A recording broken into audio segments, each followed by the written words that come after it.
also need to change laws, and we also need a different perspective about the African Americans from a social and a political standpoint.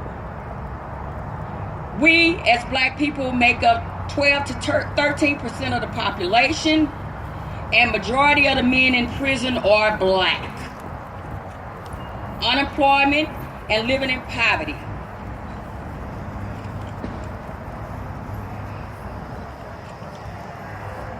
If this is the direction of humanity, then we're doomed.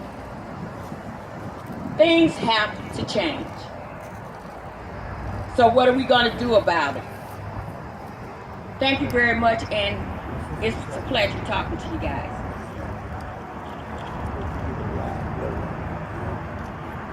Thank you very much. I told you, she has been a model of strength and courage, tenacity. She is focused. And so she, on behalf of all of her family, which I just so admire the strength that all of her family has shown as you have seen them rally around her, because it is not just this family's loss. It is a loss for all humanity that Philando Castile was gunned down the way he was gunned down. I'm going to be very succinct in my comments. I want to stress once again that it is my privilege to represent them in what I believe has to be a move so that we, not only in this community, but as a nation, move to higher ground. I want to particularly thank Reverend David Keaton for having brought us together. But I will tell you that my first response when I came to Ms. Castile's home was to hug her, not to greet her as Judge Hatchett, but to greet her, embrace her, and hug her as one mother to another.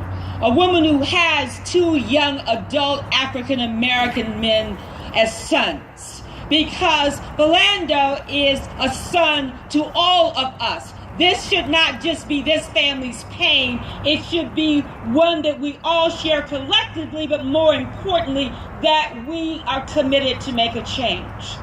With respect to the next steps in the legal action, yes, we will aggressively pursue justice on his behalf. Yes, there will be a lawsuit. We will not share those details of the lawsuit now. It will be filed, and of course, at that point, it will become a matter of public record. Anticipating one of your questions today is that you will ask me my reaction to the officer's attorney. My response is simply this: I will see you in court. Lastly, I want to share with you what my son shared with me when he said, "Mom, you must do something. You must step up. You must help give a voice to this family." And so we are in a situation now where I'm proud to say that we are going to make sure that working class people have a legal dream team. I will not rest until justice is done.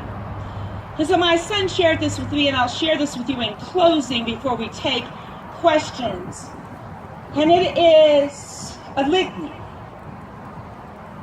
This time, he wasn't running from the police. This time, he wasn't fighting with the police. This time, he was not trying to get his gun. This time, he was not acting irresponsibly. This time, he was not doing anything unlawful. This time, we had a young man employed, loved by his co-workers, adored by the children that he served, loved by his family, loved by a community, respected deeply. This time, we have a man complying with the police officer's directives.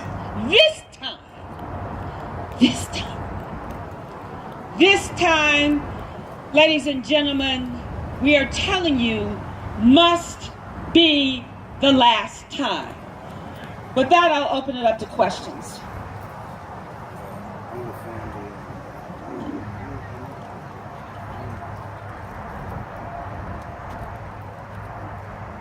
if you know anything about my background, you know that I have long been an advocate for families and children.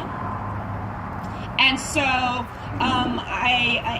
we have found a connection, I think, immediately. Absolutely. Absolutely. No, through Reverend David Keaton, who brought us together and for whom I'm very grateful.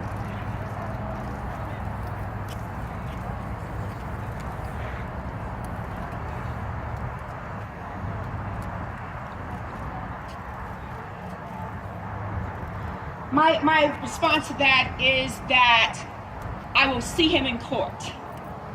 I don't know that. We don't have that evidence yet. We have met along with the Castile family. I was actually there. They were meeting with her to be of support with the lead investigator. That meeting has to remain confidential, as you might understand. But I'm not going to comment on that. I am going to see them in court, and trust me and believe we will be well prepared.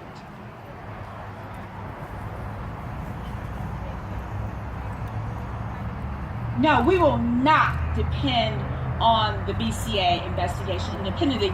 Clearly, that will be an important part of the evidence in this case.